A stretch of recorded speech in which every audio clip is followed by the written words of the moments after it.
Greetings and salutations, YouTube. Briar Chuck here, and I have got a brand new series for you guys. Um, it is spring break here in my neck of the woods. Um, it is March 15th, as I record this, which means that baseball season is right around the corner. Yesterday was the early release drop for MLB The Show 25.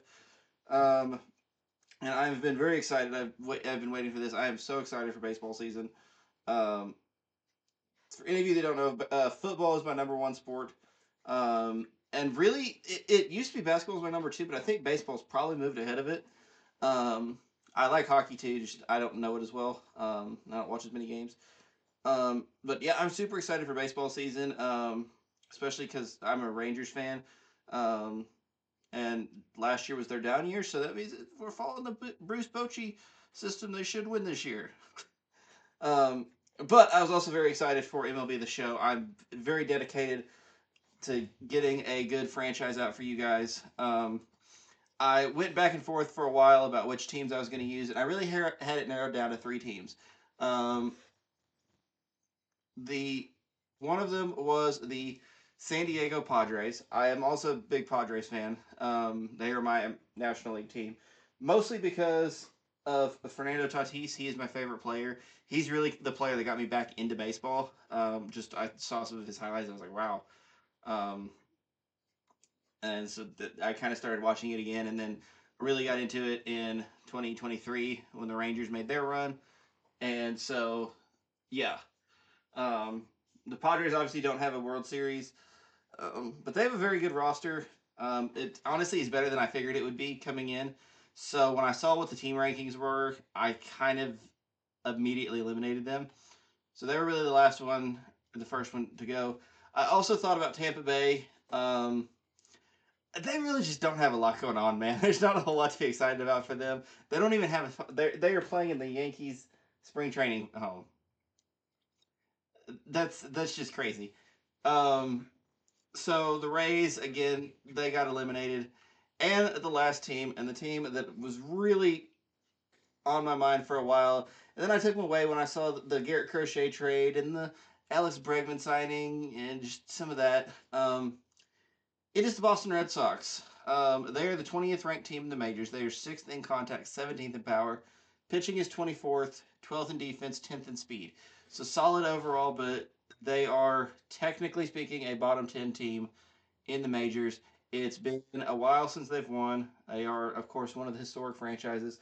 And honestly, for me, whenever I think of baseball, I'm thinking like Fenway, um, the oldest stadium in Major League Baseball. I think it's the oldest. I don't know if it's the oldest sports stadium in America or not. I'm thinking it probably is. Um, just because I can't imagine what would be older. So yeah, there's just so much just history with the Red Sox. They are a team that they do spend money. Obviously, they just signed Alex Bregman. They made the trade for Crochet, so they're not afraid to trade prospects. But they also have, according to MLB.com, the number three farm system in Major League Baseball, and that was with getting rid of Kyle Teal in the Garrett Crochet trade. But they managed to avoid sending away um, some of their higher rated guys, which we will get into here shortly. But we are going to get into it with the Red Sox. No, not that. Uh, I'm not going to ignore budgets. We're going to leave it the way it is, so that we're kind of stuck with the requirements that they have.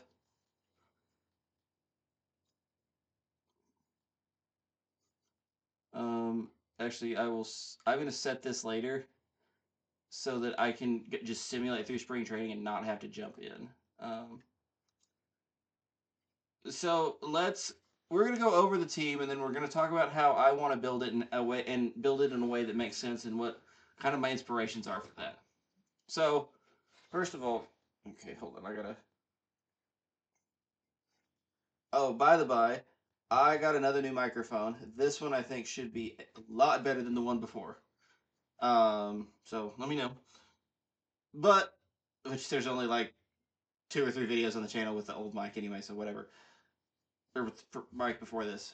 But our top pitcher, was the big acquisition from this winter, Garrett Crochet, the 25-year-old left-hander, formerly of the White Sox. He's got a potential, good power on his fastball, and he's got a 5-pitch mix sweeper. Is that what they're calling a sweeping curve, or is that just a new pitch? I don't know.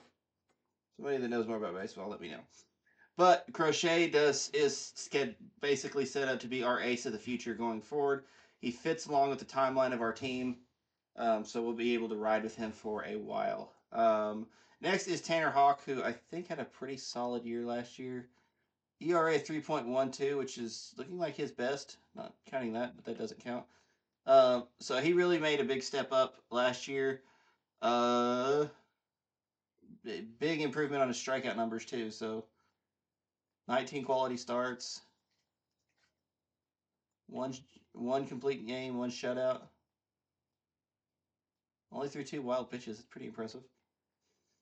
Um, yeah, so he's a good place to be our number 2. Cutter Crawford is our number 3. He's 28, 77 overall, B potential. Um, Last year he looks about like somewhere between 3 and 5 pitcher. Hopefully we can get some of those numbers down. Also got Garrett Whitlock. Brain Bellows, kind of the youngster of the group, at 25, which she's actually the same age as Garrett Crochet. She's just got a lot less major league experience. We've also got Patrick Sandoval, Lucas Giolito, Walker Buehler. Sandoval and Giolito were both with the Angels at the end of last season. Giolito also is a former White Sox. Um, Sandoval will probably end up making the rotation because him and Crochet are only lefty starters, and I would like to have 2 of them. Giolito, he's a quality into the rotation starter, guy that you like to have. Walker Buehler has got good playoff experience. That's really and he does have. 2021 was a really good year for him. 2.47 ERA, 16-4, 212 strikeouts. That's a good year. He's a 2-time All-Star. He's making a lot of money this year, but that's just for this year. Um, so probably what we'll end up doing is moving Brain Bello down to AAA, and then bringing Patrick Sandoval up for um,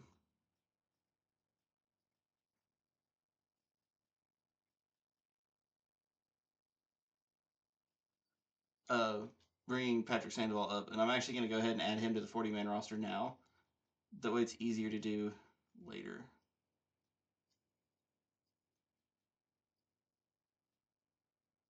Yes, and then we'll go from there. Um, because I would like him to pitch during during spring training. As far as prospects go, not Quinn Priester is going to be our best bet. He's currently up with the major league team, so we'll see what he does in spring training. Um, but other than that, not a ton. Luis Perales might be a little bit of something. I'm not super in on like the prospects and stuff. So if there's any Red Sox fans watching, please tell me um, who are some guys to look out for, and guys that may be a little washed. Our bullpen. Speaking of washed, Aroldis Chapman is our highest rated reliever at a 78. He's still got decent stuff. He's so much better when he doesn't try and throw hard. He was, of course, on that Rangers World Series team, so I saw a lot of him in the playoffs, and it was scary every time he came in. But that was just kind of the theme of their bullpen. So maybe that's what we're going for. I don't know. Also got Justin Slayton. He is a 77 overall, C potential, 27 years old. That's a guy I'd like to keep around for a while. Good relievers like that you don't usually get like just an S tier bullpen. You usually just have some guys. You got some really good a couple of really good ones. Maybe a dominant setup man, a good middle reliever, and then obviously your closer. and everybody else just kind of fills in the gaps. Adam Ottavino is a guy that's been around. Matt Moore is a former starter. I'm not really noticing anybody else down here. Okay. Darvin Garcia, you are a 48 overall with D potential. What are you even doing here? As far as our closers go, Liam Hendricks is the guy right now. Kenley Jansen, I believe, was the closer for Boston all last year. Okay. It's just infinite White Sox. And Hendricks has been a very good closer in the past. You see 37, 38 saves there. He had a 1.8 ERA with the Athletics in 2019. But I think I will probably honestly end up going with Aroldis Chapman. Zach Kelly's got a shot at making the roster too. We'll see. And I think Chapman will probably actually end up being our true closer. That's definitely a spot I would look to improve at. Maybe we can find when the trade deadline comes around, maybe we can find somebody's setup man that we can turn and make a closer. As far as our catching position goes, so since Kyle Teal was sent off in the Garrett Crochet trade, we have now basically told Connor Wong that it is his job indefinitely. Blake Sable's here, I guess, to kind of provide some competition, but San Francisco gave up on him. Of course, San Francisco, I think, does have a pretty good catcher.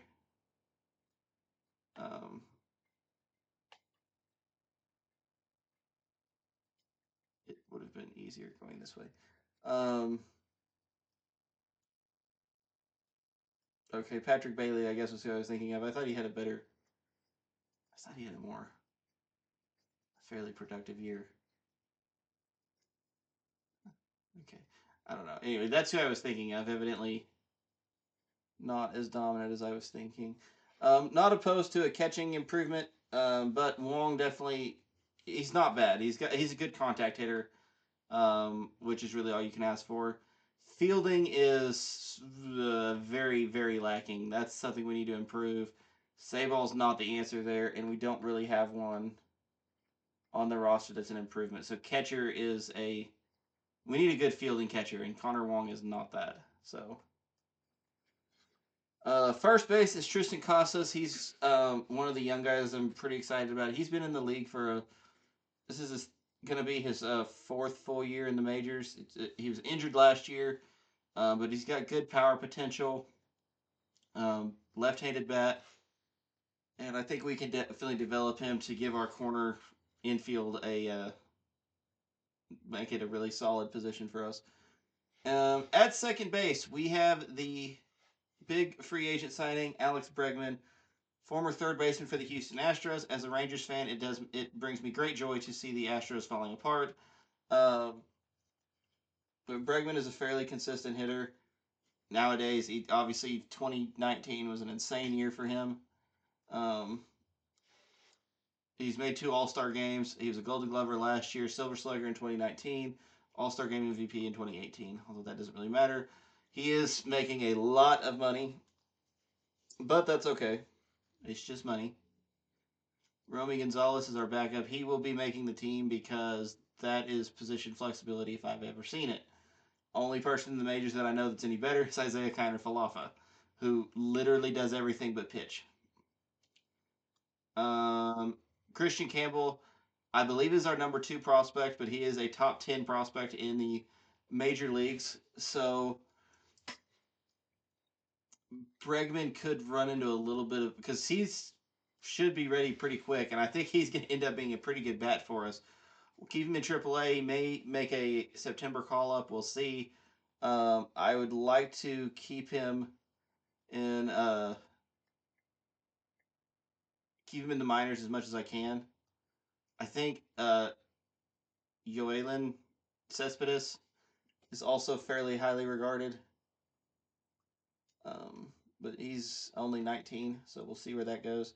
See potential, but there's definitely room to improve. Nick Sogard is also here. He's a 1-year player. I don't know what his attributes are like. Third base is our star player, the face of the franchise, Rafael Devers, 86 overall, A potential, 28 years old. You'll notice that we're kind of around the 25 to 30 range in Bregman's case.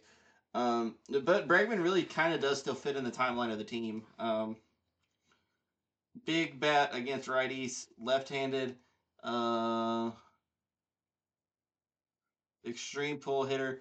We'll get into that as we go back over our vision for the team. Abraham Toro's not a bad backup option. I don't know if he'll make the team or not, but he was uh, okay with the Athletics, I guess. Beyond that, not much else at third base, but I'm sure they've been drafting around the idea that Devers has been here and is going to be the long term person there. Shortstop, David Hamilton is the current starter, big speed guy, okay fielder, contact not great, but good enough that I think we can take advantage of his speed.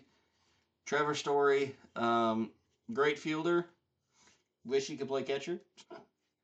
But the bat's not really there. I think he's had some.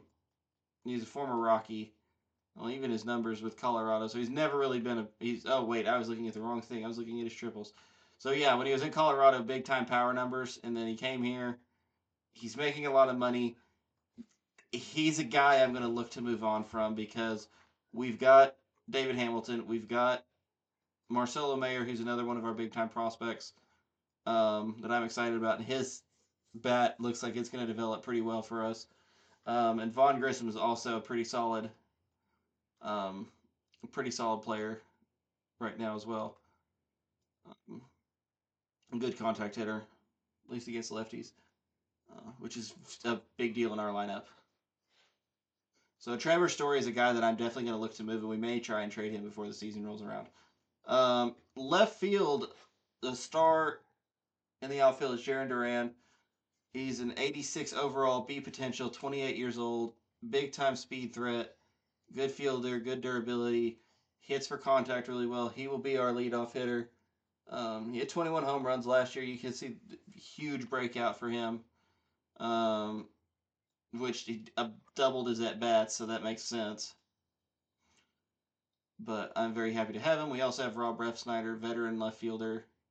Um, he's just a guy. Um, but he hits lefties really well. So he will be in a lineup against lefties. I can almost promise you that. Masataka Yoshida is interesting. He's a good contact hitter against righties.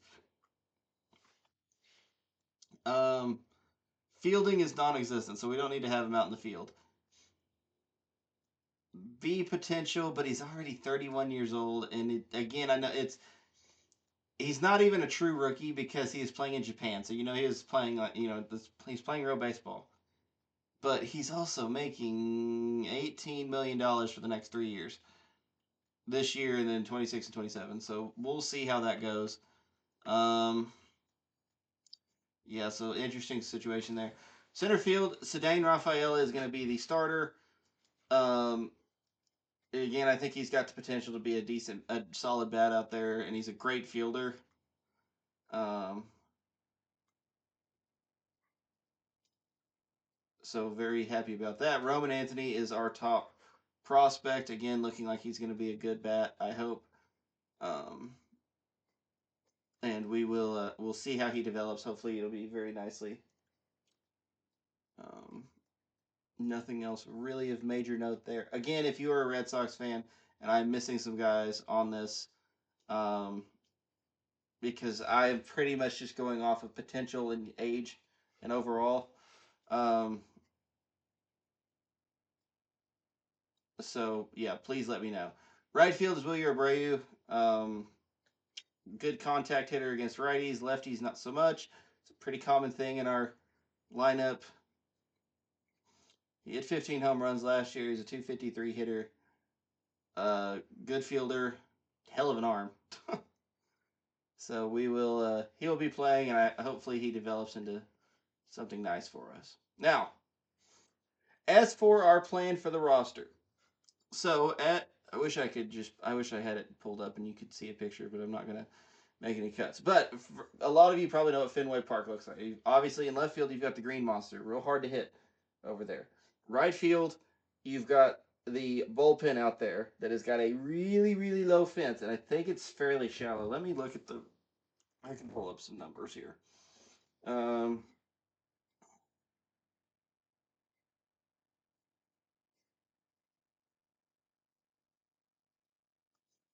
so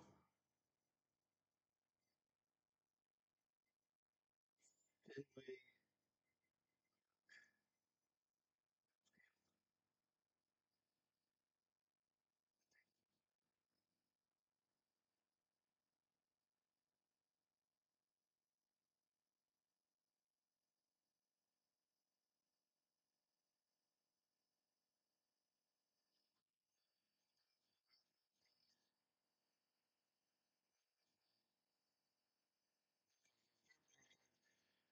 310 feet down the left field line, 379 in left center, 390 in center field, 420 feet in deep center field, 380 in deep right field, and 302 down the right field line.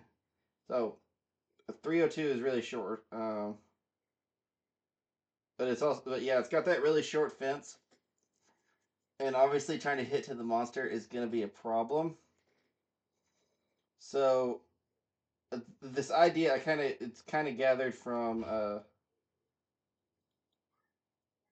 what the it's gathered really from what the Orioles have been doing lately, building they redid their outfield and made it easier to hit home runs to right field. So they built their roster around that. That's kind of what I want to do, and I think the Red Sox have been doing that to a certain extent anyway, whether they mean to or not.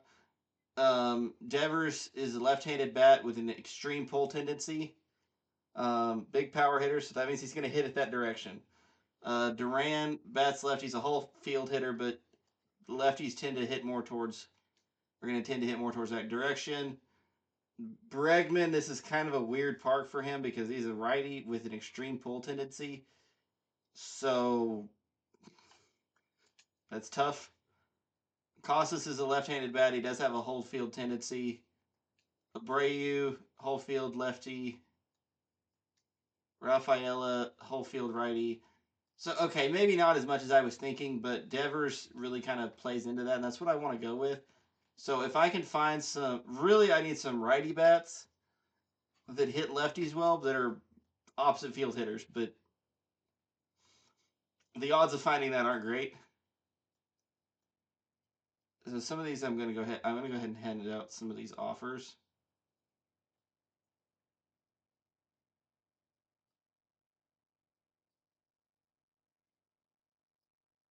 I'm going to wait on him because I think I've got. Oh no, he's only got a year of arbitration. Okay, I'll just go ahead and make the offer then. Yeah, that's fine. He's got 3 years of arbitration, so he can wait. 3 years of arbitration. Hawk. 2 years of arbitration. Yeah, Brady we can wait on. The rest of y'all we're probably good to wait on.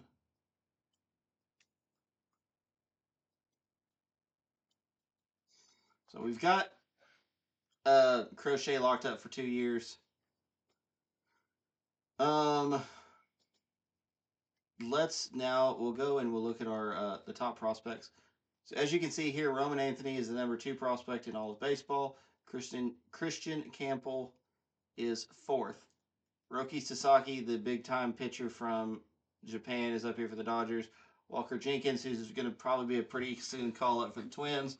Dylan Cruz is probably going to start in right field for the Nationals this year. Max Clark will be up pretty soon, I think, for the Tigers. Um, Marcelo Mayer's 14th.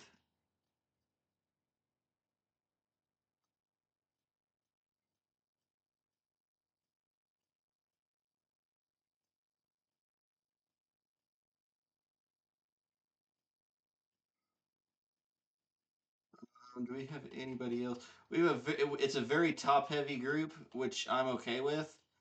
But we do need to bring some guys in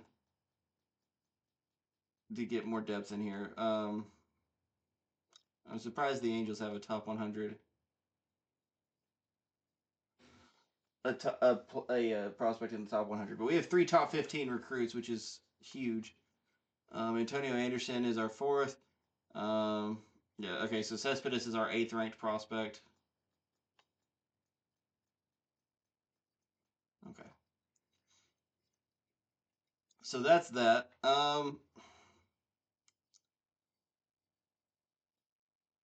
There's a part of me that wants to sign JD Martinez to hit lefties.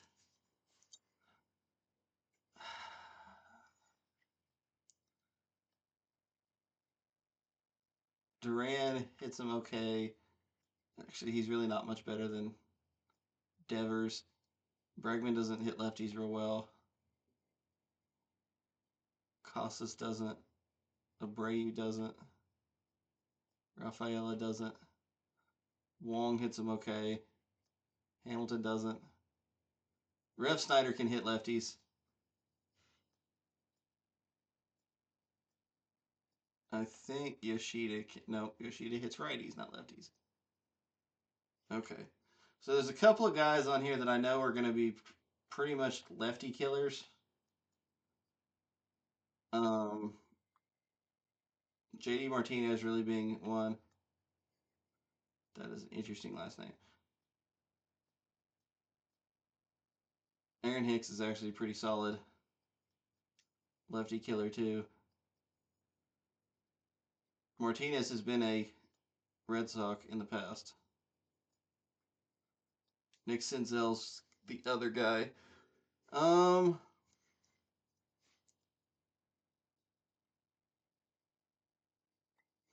only problem is Senzel plays. Yeah, he can play second, short, left, center, and right. Because Devers is going to be playing no matter what. But I'm not giving you all that, guy.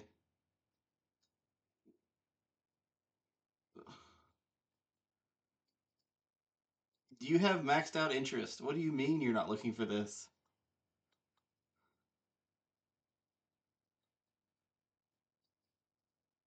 Okay, you're just being ridiculous at this point. I don't want to get locked into a long-term contract with any of these people. Which means that JD Martinez is going to be my solution, and he's willing to come play here.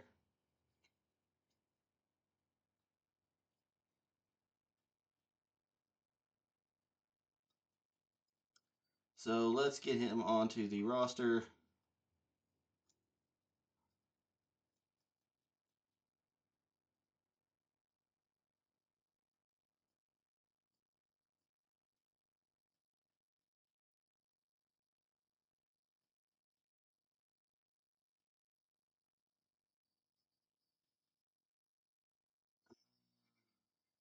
Yeah, I'm just making the call.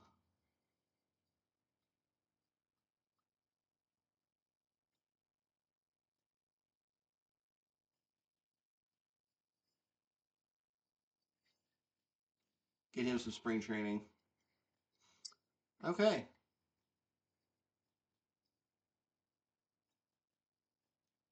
Bringing a veteran in.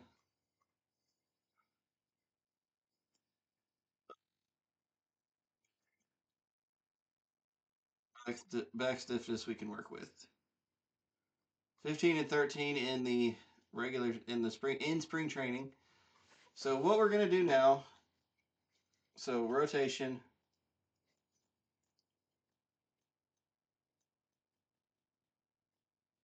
I'm 99% positive I called. Okay, so Sandoval is gonna definitely be in the rotation. Walker Buehler probably will not be. Hawk, Cutter Crawford will also be in here wherever he went. So now we got to look at spring training stats to figure out who the other guys are going to be.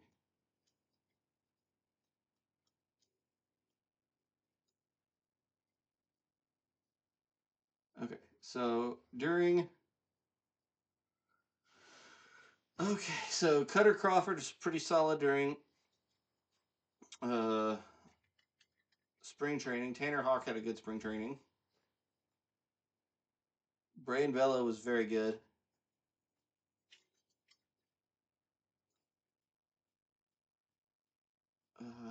Giolito was not good. Bueller was good.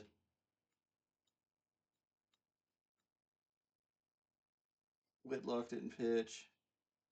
Sandoval didn't pitch. Sandoval's in anyway because I need a lefty. That's really all there is to it. But really, it's looking like the rotation is going to be that Crochet, Hawk, Cutter Crawford, Sandoval, and Braden Bello. Um,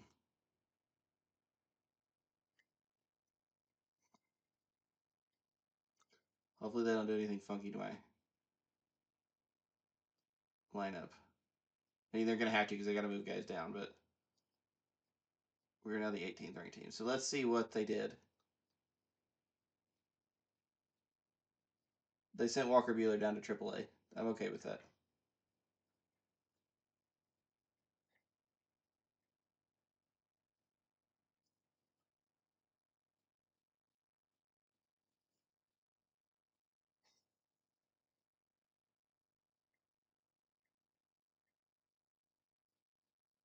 Well, the relief pitchers will kind of just vary. That's okay. That works.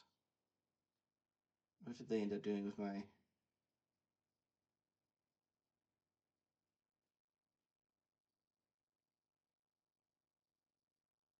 Okay, that's why I've got fourth. We got a bunch of left fielders.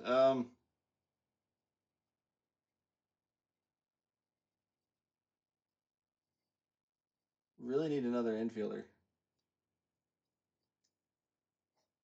and Romy Gonzalez would be the guy.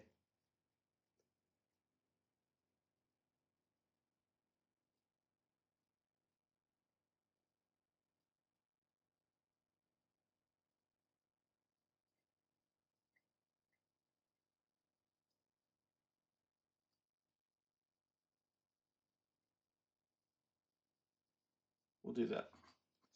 Whitlock will go down to AAA, and then we'll move Gonzalez up. Yes, I would. Okay, so Yoshida and JD Martinez will not be playing in the field ever. We just won't let that happen.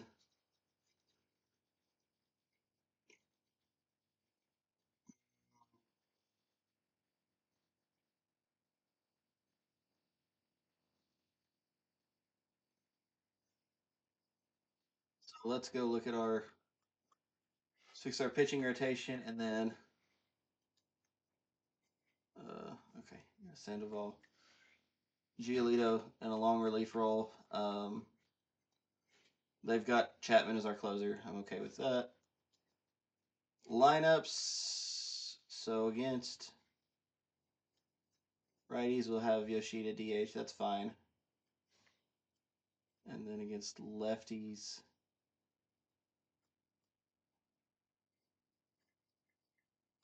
who is it that's not playing? Abreu. Can't hit lefties. That's why. But Gonzalez can hit lefties, and he can play left field or right field, either one. Because I don't want Yoshida playing out in the field.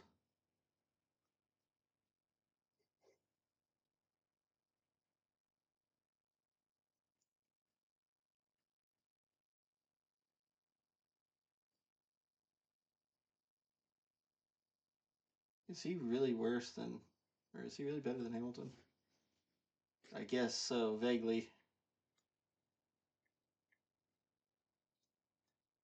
Okay.